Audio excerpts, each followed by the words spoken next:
With the new JAC system, you can actually input the patient's height and weight onto JAC. This is particularly useful for prescribers when they're calculating a dose of a medication where we need to know the weight or the height. So things like gentamicin, enoxaparin. In fact, there's loads of medicines where this would be really useful information.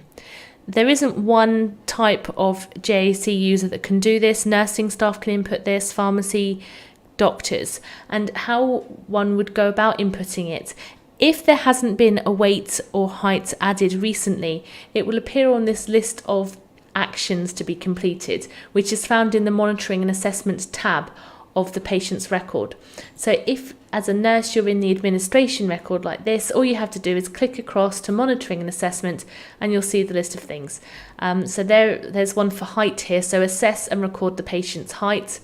When you click that, it then brings up the weight and the height here for you to input.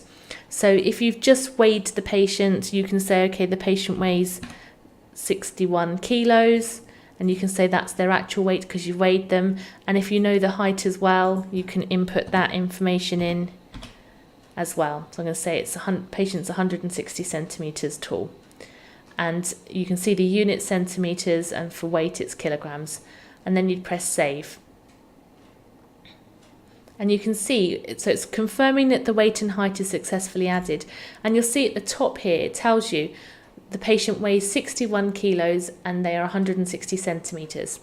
If at a later point during the admission the patient's weighed again and the weight changes, you can update that information. Even if it's not listed as an action here, all you have to do is just click weight, and then that brings that table up again, and then you can input the new weight for the patient.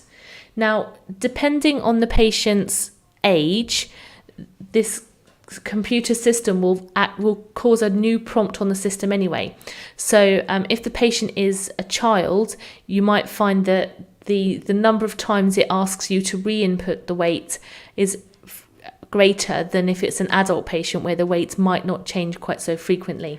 So the system will detect that and prompt you accordingly. But of course, you can update the weight yourself.